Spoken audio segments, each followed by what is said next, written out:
I still remember the night my son threw my food on the floor.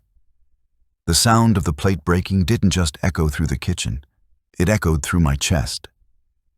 I can still hear the slow rattle of porcelain, the scattered grains of rice hitting the tiles, and then that silence. The kind of silence that feels alive, heavy, watching you. That was the moment my heart learned what disappointment really sounds like. I had spent a lifetime believing that love was enough to hold a family together. I thought if I worked hard, provided, and forgave, it would be enough to keep respect alive inside these walls. I believed wrong. When my own flesh and blood looked me in the eye and said, "Dogs eat here, not you," something inside me stopped breathing. It didn't die completely. It changed. It hardened. It began to wait. Before we continue, please like the video, subscribe to the channel, and share your thoughts in the comments. What would you do if your own son says you a dog? Let us know where you're listening from in the comments. I am not a perfect man, but I have worked all my life trying to be a good one. My name is Frank Doyle. I am 64 years old, and for 40 years, I worked as a mason. My life has always been about bricks, mortar, and the slow satisfaction of building something from nothing.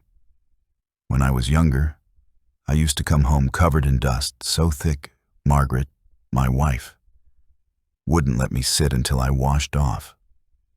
Back then, we didn't have much. Just an old truck that coughed smoke every time it started, and a dream that someday we'd own a house of our own. I started small, fixing fences, patching driveways, laying stone for people who barely looked me in the eye. But I never complained. I saved every cent I could. Over the years, one job turned into two into three. When other men rested on weekends, I was mixing concrete. It took 15 years of $600 monthly payments to finally own that little house on the edge of town. $140,000, every penny earned through sweat and sacrifice. When the final payment cleared, I remember standing in the driveway with Margaret. She cried. I didn't, but my chest felt like it would burst. That house was more than walls. It was proof that hard work could still build something real in this world. Edward was born 5 years after we moved in. The day he came into the world, I thought life had given me a second chance to do everything right. I wasn't the most educated man, but I wanted my son to have every opportunity I never did. When he was little, he followed me everywhere, holding my hand, asking questions about everything. He'd watch me work, eyes wide, saying, "When I grow up, I want to be strong like you, Dad." Back then, I thought that was love. Pure, innocent love. I worked harder after he was born. I wanted him to go to the best schools, wear good clothes, never feel small beside his friends. Margaret worried I was spoiling him. But I told her, let him have what we never did. I thought money could buy confidence. I didn't realize it could also buy pride, the dangerous kind. When he turned 10, I got him a second-hand bicycle. He rode it until sunset, and that night he hugged me tight and said, "You're the best dad ever." I can still feel that moment in my chest. If someone had told me then that the same boy would one day throw food at me, I would have laughed. Life has a cruel way of changing quietly. Edward grew up fast. He was smart, top of his class, popular. I used to boast about him at work. "My boy's going to college," I'd tell the guys at the site. Every dollar I earned after that went toward that dream. We didn't take vacations. We didn't eat out. Margaret even sold some of her jewelry to help. I never told Edward how much we struggled to make those tuition payments. I wanted him to focus on studying, not worry about bills. When he graduated, wearing that black robe, I felt like I'd won the lottery. But as I stood there clapping, he didn't even look for me in the crowd. He smiled for his friends' cameras, laughed with them, but not once did he glance my way. I told myself he was just distracted. That's what fathers do. We make excuses for our children's indifference. After college, he moved back home for a few months. "Just until I save enough to get my own place," he said. I was thrilled. The house had felt too quiet without him. I thought we'd eat dinner together again, talk, laugh the way we used to. But it wasn't the same. He was different. He talked less, scrolled through his phone more, barely responded when I asked how work was. The warmth I used to feel when he was around had cooled into something distant, mechanical. At first, I ignored it. I told myself he was tired, that the city had hardened him. But soon, small moments began to cut. If I forgot to turn off a light, he'd sigh. If I asked for help carrying something heavy, he'd mutter, "You really should stop pretending you can do everything." When I cooked for him, he rarely said thank you. Once, I overheard him on the phone with a friend. "I'm still stuck living with my parents," he said, his tone dripping with annoyance. The word "stuck" hit me like a punch to the stomach. Margaret noticed it too. "He's different," she whispered one night as we lay in bed. "There's something in his eyes, Frank, like we embarrass him." I wanted to deny it, but she was right. We'd sit together at dinner, and he'd look at his plate like it was a chore. I'd try to start conversations, but he'd nod without listening. He started spending nights out, coming home past midnight. I'd stay awake until I heard the door creak, just to know he was safe. He never said goodnight. The distance between us wasn't measured in miles. It was in silence. The kind of silence that fills a room even when you're sitting a few feet apart. Still, I kept doing everything I always had. Fixing things around the house, cooking, cleaning, making sure he had what he needed. Margaret told me to stop spoiling him, but I couldn't. In my heart, I still saw the little boy with the scraped knees who once said, "You're my hero, Dad." I couldn't let go of that image. Then one afternoon, something happened that should have warned me what was coming. I had gone to the bank to withdraw some cash for repairs. When the teller checked my account, she frowned. "Mr. Doyle," she said, "did you authorize a transfer yesterday?" My heart sank. Edward had moved almost $3,000, the money I'd saved for the new roof tiles. When I asked him about it that evening, he didn't even look guilty. "I needed it for a business expense," he said casually. "You'll get it back." He never gave it back. I wanted to be angry, but instead I felt tired. Tired of fighting, tired of hoping he'd change. Margaret was furious, though. "He's using you, Frank," she said. "You have to stop this." But I didn't know how. Love doesn't come with an off switch. A few weeks later, Edward got a promotion. His salary doubled, but so did his arrogance. He started dressing differently, wearing suits and watches that cost more than my first car. He talked to Margaret like she was his assistant, to me like I was his tenant. I overheard him once on a call saying, "I'm just staying here out of obligation. The place is old, but it'll do until I move into something better." Obligation. That word burned. I realized the house I built with my bare hands was no longer a home in his eyes. It was a pit stop. Then came the night everything broke. It was early winter. The air was cold enough that you could see your breath in the kitchen. I'd spent the whole day repairing a fence post that had rotted at the base. My back ached, my hands trembled, but dinner smelled good. Rice, lentils, and vegetables simmering in butter. Margaret served it with a smile, trying to keep peace alive. We sat down together, but the moment I asked for a second helping, Edward snapped. He slammed his spoon against the table so hard it echoed through the house. "You always want more," he yelled. "You think this house is yours to demand from?" I froze. Margaret's hands shook as she set the pot down. Before I could speak, Edward grabbed my plate, his eyes burning with something I'd never seen before. Disgust. He hurled the plate onto the floor. It shattered, scattering rice and lentils across the tiles. "Dogs eat here, not you," he said. The words didn't come out as anger. They came out as contempt. Then he walked away, leaving me staring at the mess. Margaret cried softly. I didn't move. My hand stayed on the table, trembling slightly. After a long silence, I stood up, pushed the chair back, and went to my room. I didn't shout, didn't slam the door. I just sat on the edge of my bed, staring at my hands. These were the hands that built the house, held him when he was small, worked through pain and rain for him, and now they were shaking. I stared until the room blurred. Margaret came in later, eyes red. "Frank," she whispered, "say something." I couldn't. I just said, "Let him sleep. Tomorrow will be different." But deep down, I knew tomorrow would never be the same.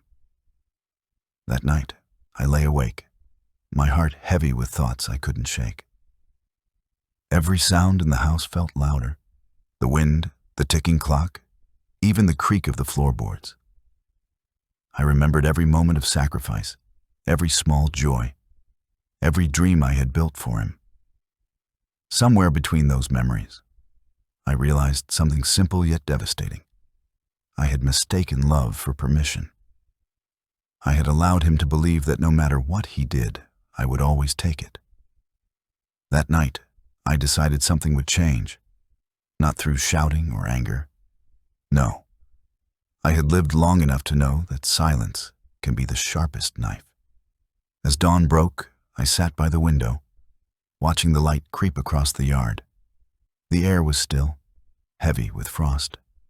The world outside looked calm, but inside me, a storm was forming. Quiet, patient, inevitable. My son had called me a dog. Soon, he would learn what hunger felt like when the hand that fed him stopped reaching out. When the morning came, I didn't speak to anyone. The house was still. The sunlight pushed through the kitchen window, revealing the dried mess from last night's fight. Crusted rice and broken porcelain scattered across the floor like quiet proof of betrayal. Margaret tried to clean it, but I stopped her. "Leave it," I said, my voice flat, almost calm. "Let it stay for a while." She hesitated, watching me closely. There was something new in my tone that even she couldn't recognize. I wasn't angry anymore. I was clear. There's a difference. Anger burns fast. Clarity stays. Edward came down late that morning, as if nothing had happened. His tie was neat, his cologne heavy, his face clean-shaven. He didn't look at me or the floor. He just opened the fridge, poured himself a glass of juice, and mumbled, "I'm going to work." Not an apology, not even acknowledgement, just arrogance wrapped in silence. He walked past me like I was invisible. That was when I knew this wasn't a momentary outburst. It was who he had become. When the door closed behind him, I sat at the table with my tea. My hands were steady now. The hurt was still there, but it had changed shape. It was no longer pain. It was instruction. Every humiliation has a lesson if you're willing to listen to it quietly. Mine was simple. Stop feeding the disrespect that has grown fat in your own home. After finishing my tea, I went to the old cabinet where I kept important papers. Inside a worn folder were the house documents, the bank account details, and the insurance receipts. My name was written neatly across each one. Every wall, every brick, every nail belonged to me. For years, I had told myself it didn't matter who owned what. Family didn't need boundaries, but family without boundaries becomes a slow theft of dignity. As I looked at those papers, a thought took hold of me so firmly I could feel it in my bones. I built this life, and I can take it back. That afternoon, I made a plan, not out of revenge, but out of principle. Edward needed to understand the value of respect, not through lectures, but through absence. He had grown so comfortable in comfort that he forgot who made it possible. I walked through the house, touching the things he used daily: the refrigerator, the pantry, the gas stove, the water filter. I had installed all of them. I had fixed them when they broke. I had paid for the electricity that kept them running. That evening, one by one, I took control back. I had a small collection of spare locks in my workshop left over from old projects. I used to keep them just in case. I never thought that case would be my own son. I installed one on the fridge first, then the pantry. I even locked the drawer that held the bread. Each metallic click sounded like a small truth finally being spoken aloud. By the time I was done, the kitchen looked the same, but the power had shifted. For the first time in years, the space belonged to me again. Margaret watched me from the doorway, wringing her hands. "Frank, what are you doing?" she whispered. I didn't answer immediately. I kept my eyes on the lock as it snapped shut. Then I turned to her and said quietly, "I'm teaching him something I should have taught him a long time ago." She frowned, her voice trembling. "You're going too far." I shook my head. No, he did. That night, I didn't cook. I warmed a small bowl of soup for Margaret and myself, and we ate in silence. The house felt different, still heavier, waiting. When I went to bed, I didn't toss or turn. I slept soundly for the first time in months. There was something peaceful about reclaiming what you once lost without shouting for it. The next morning began like any other. Edward came downstairs, already dressed for work. His phone buzzed in his hand. "Hey, Dad, where's the milk?" he called out. I didn't respond. A minute later, I heard the fridge door rattle, then the cupboard, then the pantry. The sound of frustration grew louder. "Dad, what the hell?" he shouted. I took a slow sip of my tea before answering. "Breakfast is ready." He walked into the dining area, confused. His tie was slightly crooked now, his expression sharp. "What's going on?" he demanded. I pointed to the floor. There, on the spotless tiles, sat a small stainless steel bowl with leftover rice and a piece of bread beside it. His eyes followed my hand. He looked at the bowl, then at me. "What is this supposed to be?" he said, his voice dripping with disdain. I looked straight into his eyes. "Dogs eat here, not you," I said calmly. For a moment, he didn't move. His face went blank, then twisted with disbelief. "You're insane," he said finally, his voice rising. I stood slowly, keeping my tone even. "No, Edward. I'm a father who's finally stopped pretending his son knows respect." He stepped closer, his jaw tight. "You can't do this." I smiled faintly. "I already have." He looked at Margaret, who stood frozen behind me, tears forming in her eyes. "Mom, tell him to stop this madness," he said. Margaret whispered, "Edward, you hurt him last night." He rolled his eyes. "I said something stupid. Why are you both acting crazy?" I turned toward him again. "Because for the first time, you are seeing the house you thought you owned through the eyes of the man who built it." I walked past him and out onto the porch, leaving him standing there in silence. Throughout that day, he stormed through the house trying to undo what I had done. He shook every lock, cursed under his breath, and finally stomped outside to call someone. But the Wi-Fi password had been changed. His voice echoed through the walls, anger, disbelief, entitlement, all colliding together. I didn't respond. Every outburst only confirmed how much he needed this lesson. By afternoon, he began pacing. "You can't just lock food away," he shouted. "That's illegal." I kept reading my newspaper. "The law doesn't protect arrogance, son," I said softly, "but it will teach it to starve." He froze, unsure if he had heard me right. "What did you just say?" I looked at him over the paper. "You'll understand later." Evening came. Margaret tried to talk me down. "Frank, he's your child." I nodded. "And that's exactly why I'm doing this. If I don't stop him now, one day he'll treat his own child the same way." She covered her mouth, her shoulders shaking. "You're breaking him." I shook my head. "No, Maggie, I'm bending him back to shape." When night fell, I cooked for myself again. A small meal. Simple. Quiet. The same rice and lentils he had thrown away.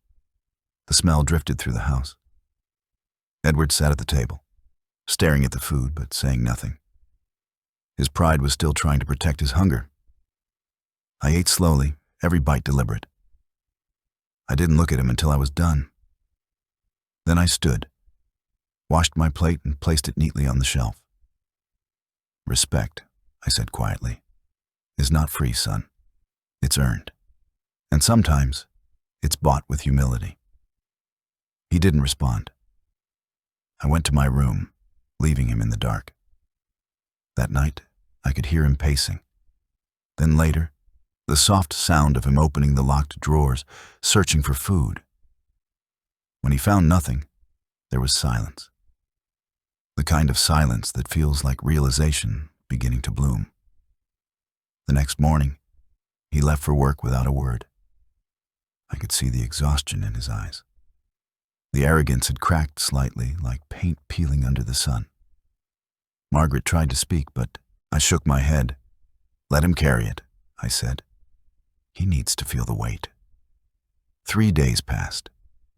He didn't apologize, but the shouting stopped. The house became strangely quiet, like it was waiting for something to happen. And then, one evening, as the sun slipped low and the golden light filled the kitchen, he came to me. His voice was quieter than I had ever heard it. "Dad," he said, "I shouldn't have said what I did." For a second, I thought I'd imagined it. The words were simple, but they carried weight. I nodded slowly. "Words are like nails, Edward. Once you hammer them in, the hole stays even if you pull them out." He looked down, nodding. "I know. I'm sorry." I wanted to believe him. I really did. But I could tell from the way his eyes flickered that he didn't yet understand the full depth of what he had done. Regret without reflection is just fear wearing manners. So I decided to wait a little longer. That night, I unlocked the fridge and left it open. He thought it was forgiveness. But it was patience, the kind that waits for truth to settle. The next part of his lesson hadn't even begun.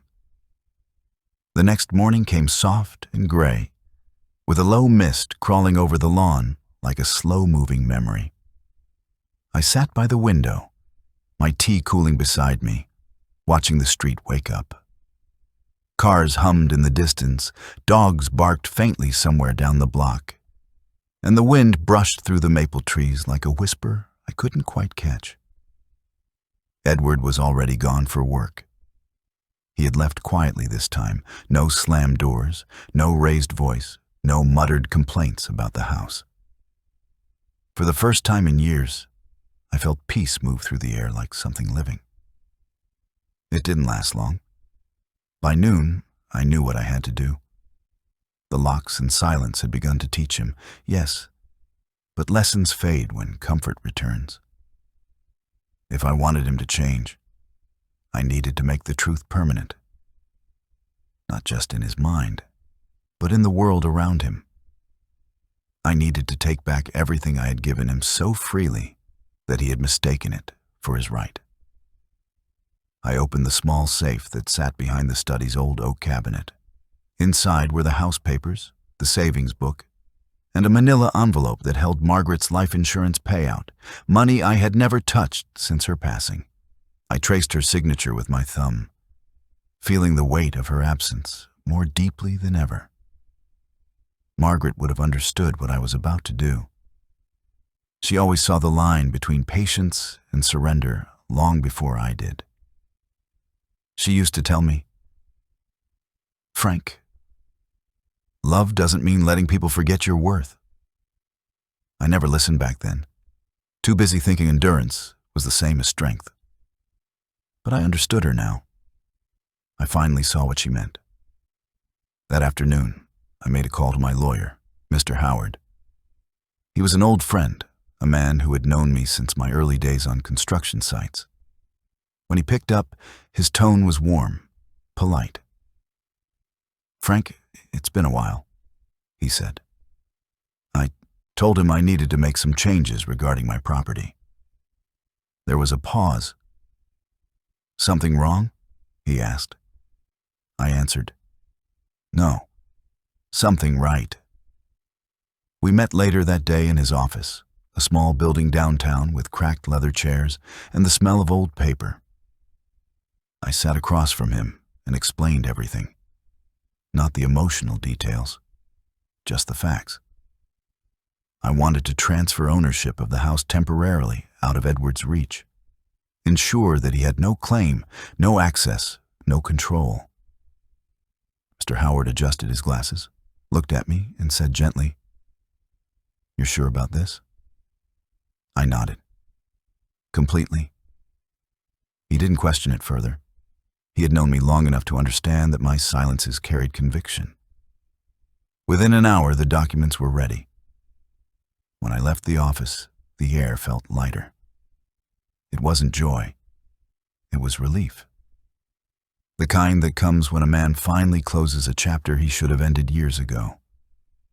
I stopped by a small diner on the way home, the same one Margaret and I used to visit on Saturdays. I ordered black coffee and a slice of pie, the way I used to when life was simple. As I ate, I watched people around me. Families laughing, children tugging at their parents' sleeves. I wondered if those parents ever feared what I had lived through. That one day their children might look at them and see only inconvenience. When I returned home, Edward's car was already in the driveway. The lights were on inside. I could hear the faint sound of television through the living room window. He didn't greet me when I entered, just glanced up and said, "You were out late."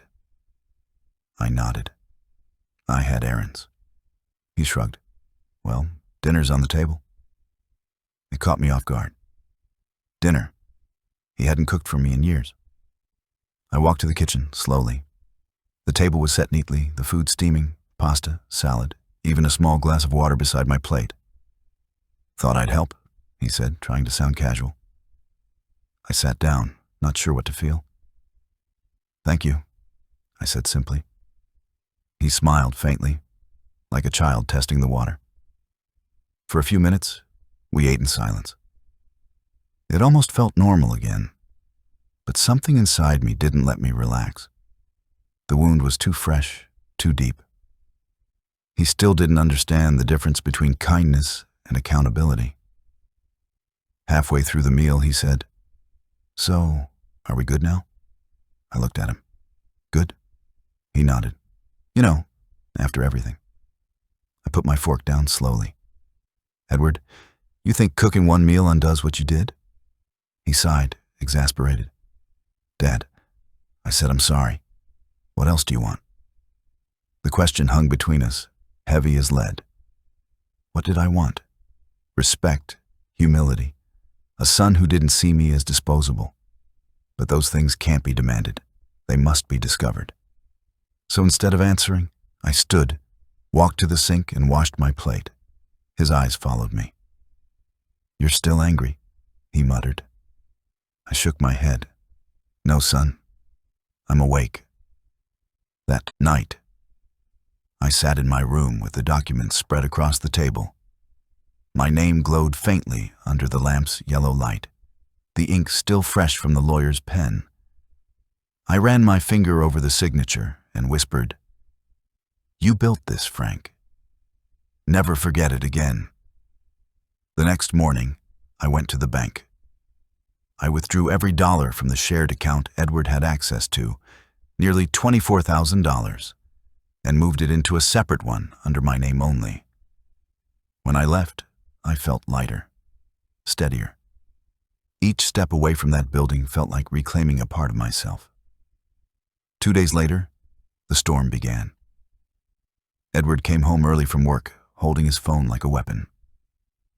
"Dad," he said, his tone sharp, "why can't I access the account?"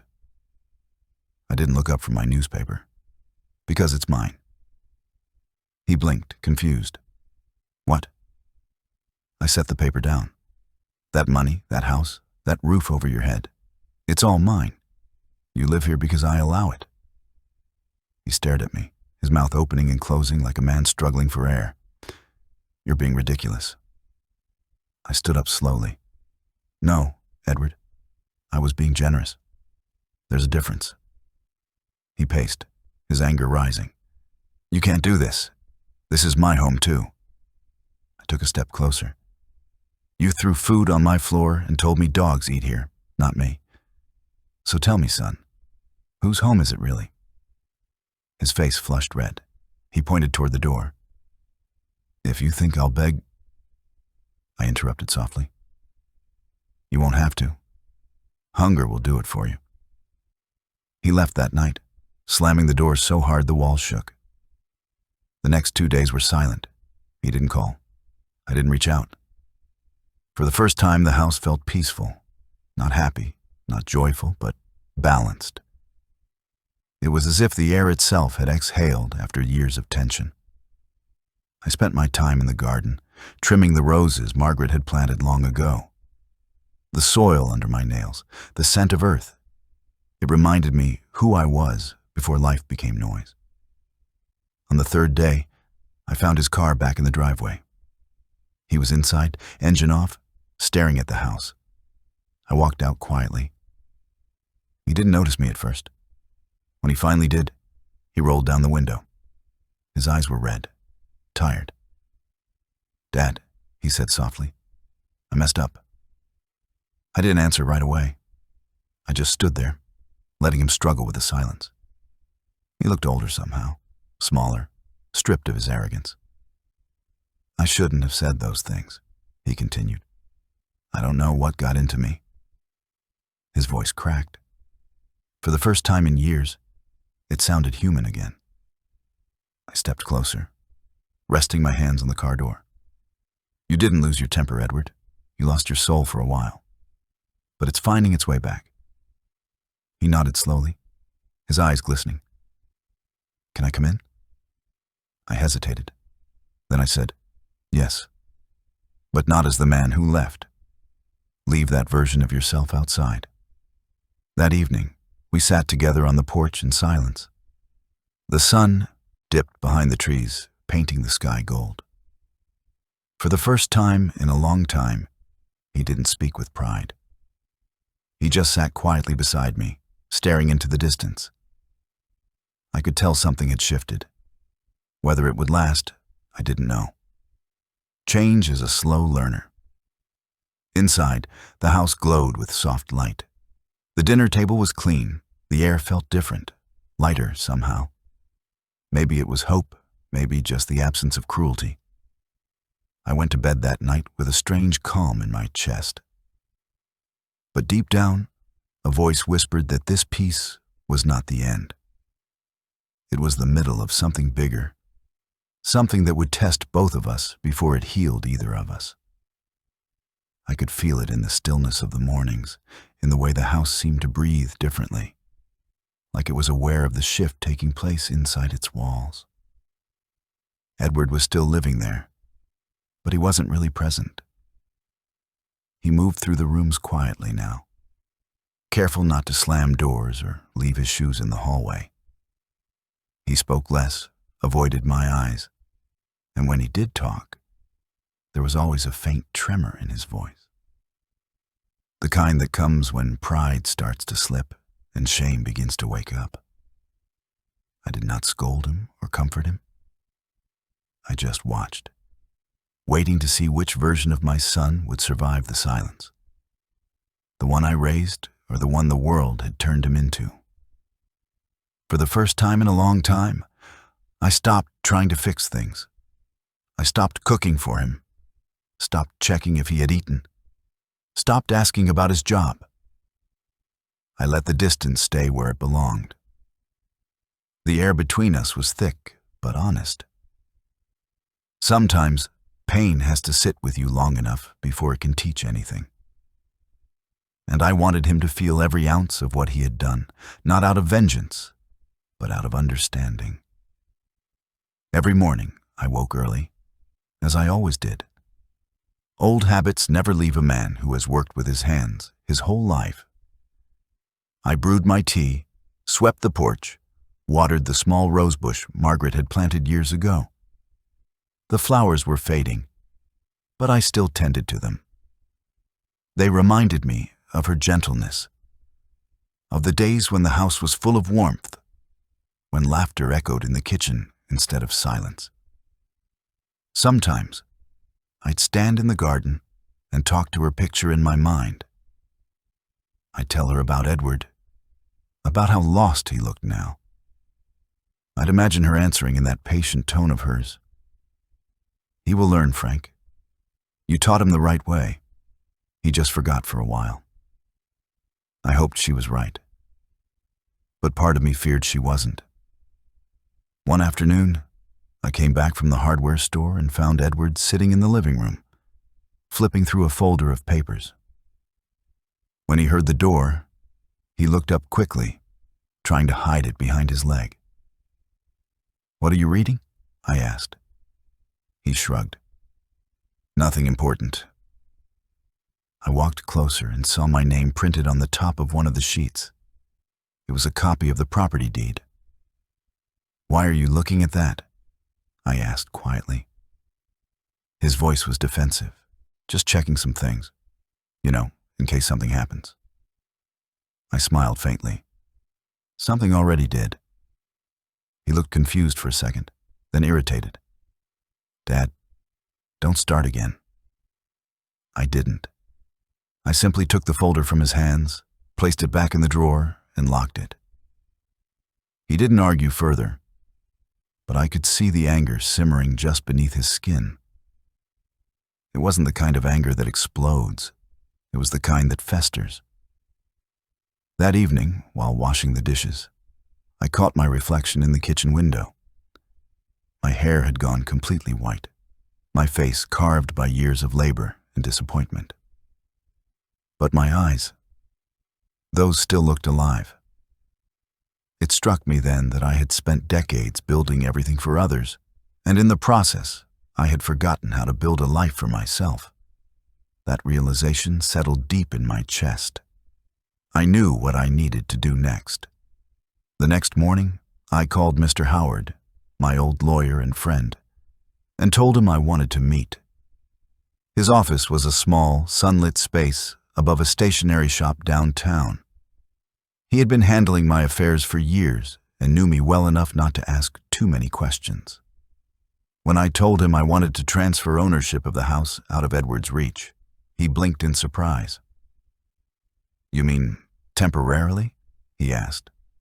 "No," I said. "Permanently. I'm giving it away." He leaned back in his chair, studying me. "To whom?" I said. "To people who understand the meaning of home." He frowned. "Frank, this house is your life's work. Why would you just give it up?" I looked him straight in the eye and said, "Because a home loses its soul when it becomes a trophy for someone who never earned it. And I don't want to die in a place filled with memories that have turned bitter. He was silent for a long moment, then nodded slowly. "All right," he said. "If you're sure, I'll draw up the papers." The plan was simple. I would donate the property to a foundation that helped elderly couples and widows who had nowhere to live. In return, they would provide me with a small cottage on the edge of town, modest, peaceful, and mine alone. It wasn't about punishment anymore. It was about release. I had built that house to hold love, but now it only held ghosts. Letting go felt like the only way to breathe again. When I returned home that evening, Edward was waiting in the living room. "Where have you been?" he asked, his tone sharp. "Out," I said simply. "Doing what?" he pressed. "Living," I replied. He laughed without humor. "That's new for you." I didn't respond.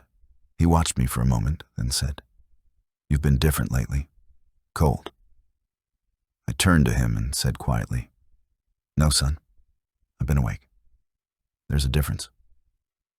Over the next few days, I began preparing without telling him. I packed my tools, folded my clothes, and boxed Margaret's photographs and a few keepsakes. Every evening, I'd carry a small bag to the truck, loading it quietly under the cover of dusk. The house began to look emptier, though I doubt he noticed. His eyes were always on his phone, his mind always elsewhere. The irony of it made me smile. He had once accused me of living in the past, but he was the one trapped in it now, clinging to the comfort he thought would never end. One morning, I sat him down at the table. "Edward," I said, "we need to talk." He looked wary. "About what?" I slid a stack of papers toward him. "About this house." He frowned, glancing at the pages. "What about it?" I said, "It's no longer ours." He laughed, thinking it was a joke. "What do you mean, no longer ours?" I leaned forward. "I've transferred ownership to a housing charity. They'll take possession next month. I'll be moving out before then." His face drained of color. "You can't be serious," he said. "You just gave away our home?" I nodded. "Not our home, Edward. My home. I built it. I paid for it. And I'm choosing where it goes." His voice rose. "You're punishing me for what I said that night." I shook my head. "No. That night was just the spark. The punishment is the life you've built around pride." He slammed his hand on the table. "You can't do this. I've lived here my whole life." I met his eyes and said softly, "You lived in the house, son. You never lived in the respect that built it." He stormed out, his footsteps echoing through the hall. I sat there for a long time, staring at the walls. They seemed to sigh with relief, as if even they were tired of holding our history. Later that evening, I heard him pacing in his room, muttering under his breath. The sound didn't bother me. For the first time in years, I felt calm, unshakably calm. The next few days were a blur of silence. He stopped talking to me altogether. Meals were eaten separately. When I crossed his path, he would look away. I didn't chase him. I had spent too much of my life chasing people who were walking away from me. One night, I heard the front door creak open and his car start. He didn't come home until morning. When he did, he looked worn out, his eyes red, his expression hollow. I didn't ask where he had been. Some answers reveal themselves better in silence. A week later, I received a call from the foundation. They had finalized the paperwork. "You can move whenever you're ready, Mr. Doyle," the woman said warmly. I thanked her and hung up. That evening, I sat in the living room with the last cup of tea I would ever drink in that house. The light coming through the window was soft, golden, almost kind. I looked around at the furniture, The walls, the small details Margaret had added over the years, the embroidered curtains, the clock she loved, the little cross above the door. It all felt distant now, like looking at someone else's memories. Edward came home just as the sun was setting. I was sitting on the porch, watching the sky turn pink. "We need to talk," he said, his voice tight. I nodded. "Then talk." He sat across from me, his jaw clenched. "You can't give up this house. Mom wouldn't want that." I smiled sadly. "Your mother wanted peace. That's what I'm giving her." He shook his head. "This isn't peace, Dad. This is you running away." I looked at him, my eyes steady. "You call it running. I call it releasing what no longer respects me." He looked away, biting his lip. For a long time, neither of us spoke. Then quietly, he said, "I'm sorry." I waited, but he didn't continue. Just those two words. Small, heavy, trembling. I nodded slowly. "I believe you mean that. But sometimes sorry isn't a bridge, it's just a bandage. And I'm too old to keep bleeding for the same wound." His eyes glistened. "You're really going to leave?" I nodded. "Tomorrow morning." He didn't try to stop me again. That night, I heard him moving around, opening drawers, pacing. I knew sleep wouldn't find him easily. It didn't find me either, but not because of regret. I wasn't leaving in anger. I was leaving in peace. There's a difference, and it matters. At dawn, I loaded the last box into my truck. The air was cool and still. Edward stood by the door, arms crossed, looking smaller than I had ever seen him. "Where will you go?" he asked softly. "Somewhere quiet," I said. "A small place, but mine." He nodded, eyes glistening. "Can I visit?" I smiled faintly. "When you've learned to knock before entering." He blinked, confused, but didn't argue. I got into the truck, started the engine, and as I drove away, I glanced in the mirror. He stood there in the driveway, alone, the house behind him already looking different, smaller, emptier. My new cottage was nothing fancy, just 2 rooms and a small porch that overlooked a field of wild grass. But it was enough. I unpacked slowly, placing Margaret's picture by the window, her smile catching the morning light. For the first time in years, I felt free. Not from responsibility, but from disappointment. I brewed myself a cup of tea and stepped outside. The world felt wide again. 3 days later, I received a message from Edward. It was short. "They're taking the house. I don't know what to do." I didn't reply. Some silences are answers. Later that week, he called. His voice was shaky. "Dad, they're moving in. The charity. They're painting the walls, moving the furniture. It's all gone." I said quietly, "It stopped being yours the moment you stopped valuing it." There was a long pause, then a whisper. "I get it now." I said nothing. He continued. "You were right. I was proud. I didn't see what I had." His voice broke. "I'm sorry, Dad." I closed my eyes, listening to the wind outside. "Son," I said softly, "you cannot rebuild a home until you rebuild the person who destroyed it. Start there."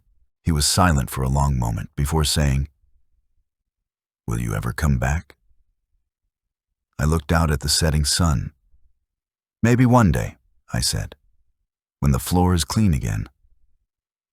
He understood what I meant. After the call ended, I sat on the porch until the stars came out. The night air was cool, the kind that carries both endings and beginnings in its breath. I thought of Margaret, of the years gone by, of the boy Edward once was and the man he might still become. For the first time in a long while, I didn't feel bitterness, only peace. The kind that doesn't need noise or validation, just quiet knowing. That night, I slept deeply, dreaming of the old house not as a wound, but as a lesson. In the dream, Edward stood in the kitchen again, not throwing food this time, but cleaning the floor, his hands shaking, tears falling silently. And in the dream, I walked in, not angry, not vengeful, just watching him finally understand. That image stayed with me when I woke. Maybe it was a dream, or maybe it was hope. Either way, it felt like closure. Morning light streamed through the small window of my cottage, warming the wooden walls and landing softly on Margaret's photograph. Her eyes seemed to catch that light and hold it, just as she always held warmth in life. I sat up slowly, the stiffness in my back reminding me that time waits for no one, not even the patient. I brewed a pot of tea and stepped onto the porch, breathing in the smell of dew and fresh grass. The field stretched out endlessly before me, the wind brushing through it like an old friend. It was quiet, but it was the kind of quiet that heals instead of haunts.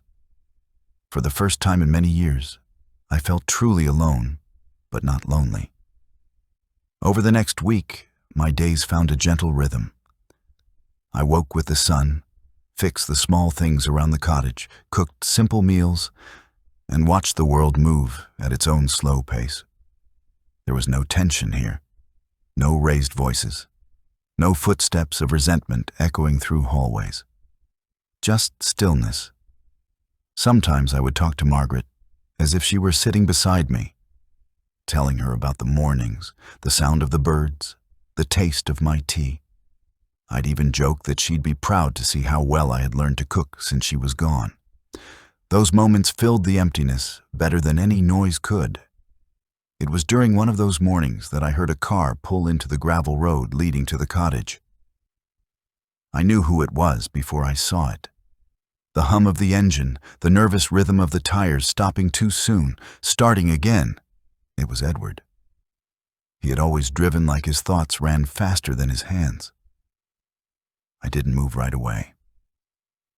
I sat quietly, letting the sound of the engine fade into silence. When he finally stepped out, I saw a different man than the one I had left standing in the driveway weeks ago. His hair looked unkempt, his face tired, his clothes wrinkled. But his eyes, those carried something I hadn't seen in years. Humility. He walked up the small path slowly, as if afraid the ground might reject him. When he reached the porch, he stopped a few feet away. "Dad," he said softly, almost a whisper. I looked up, meeting his gaze, and nodded. "You found the place." He gave a small, nervous laugh. "It wasn't hard. The lady at the foundation told me where you moved." I took a sip of tea. "So, what brings you here?" He hesitated before answering. "I wanted to see you." His voice cracked a little. "To talk." I gestured toward the chair across from me. "Then sit." He did, carefully, as if the chair might vanish beneath him. For a long time, neither of us spoke. The wind filled the silence between us, carrying with it the faint rustle of grass and the distant call of a crow. Finally, he said, "I went back to the house yesterday." His voice trembled on the last word. It looked so different now. They painted the walls white, replaced the garden with benches. I walked through it, and it didn't feel like home anymore. He paused, staring at the ground.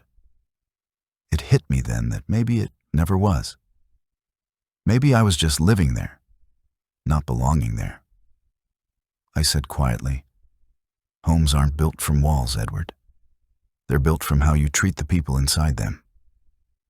He nodded slowly. "I know that now." His voice was low, honest. "I've been thinking a lot about what you said, the day you left, about rebuilding the person who destroyed it." He took a deep breath. "I've started trying." I didn't answer. I wanted him to keep going, to speak freely for once without pride shaping his words. I quit my job, he continued. That place, it turned me into someone I don't even recognize. The money, the status, it made me think I was untouchable.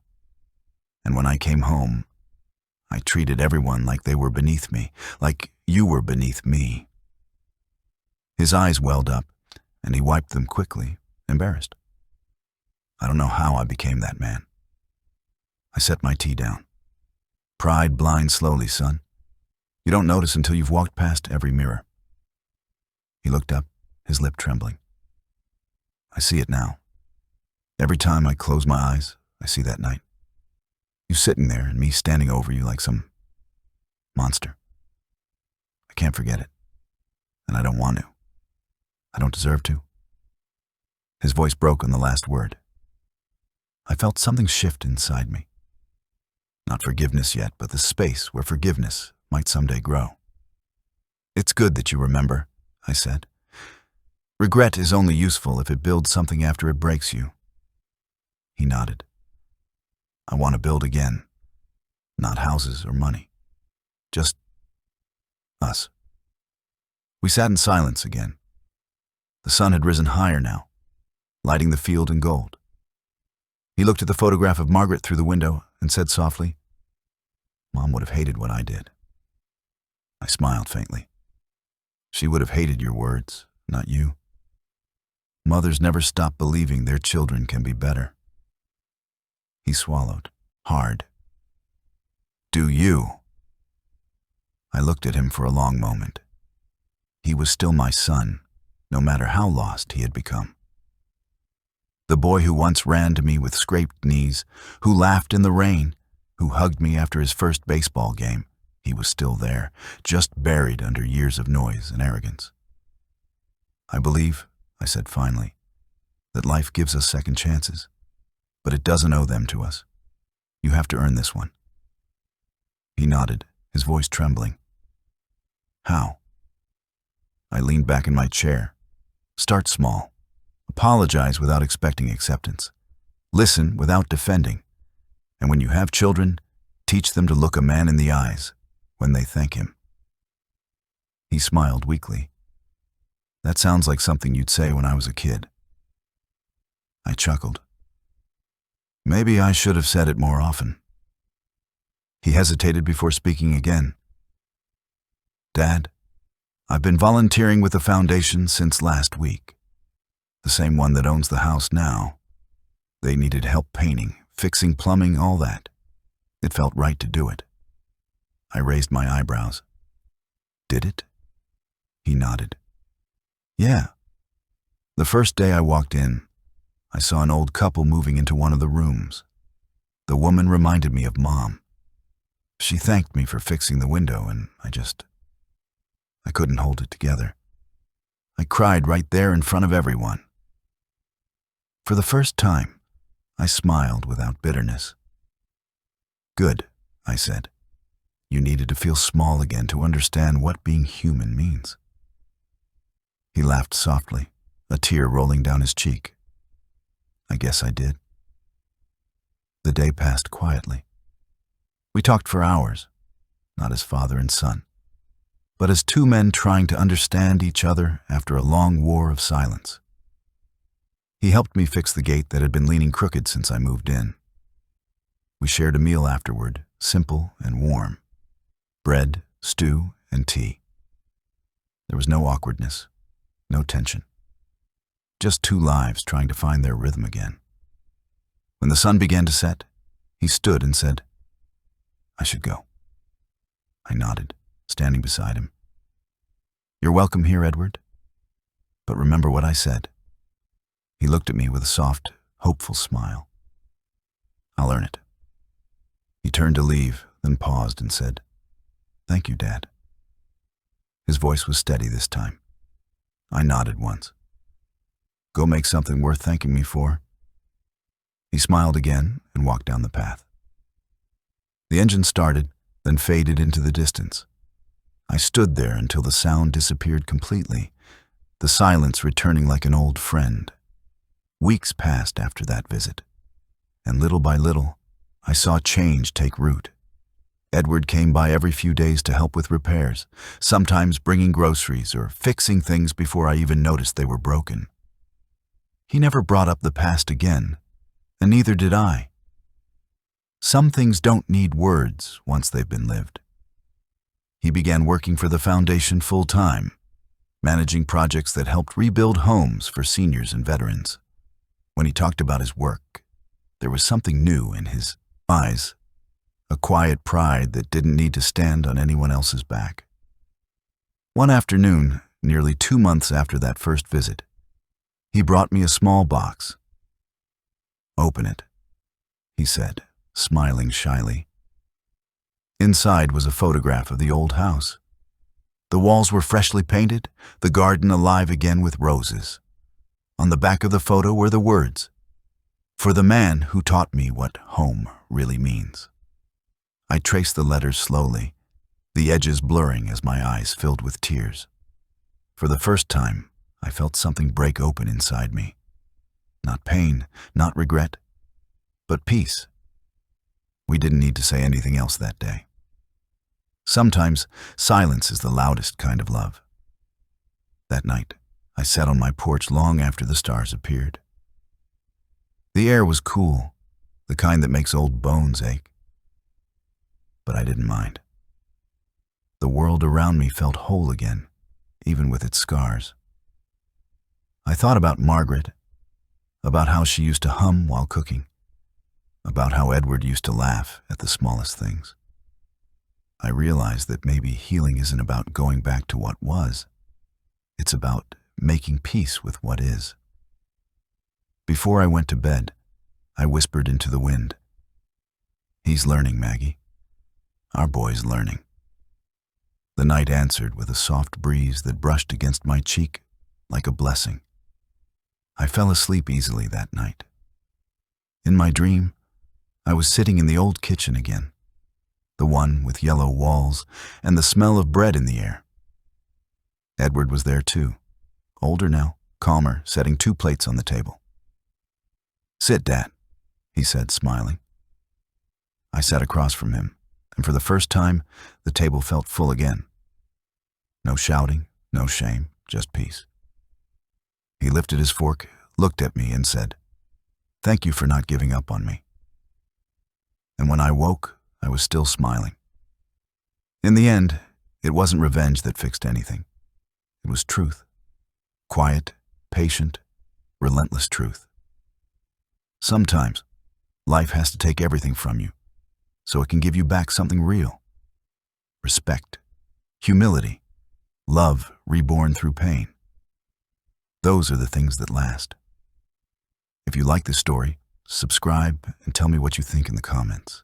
Would you have done what Frank did, or would you have handled your son differently?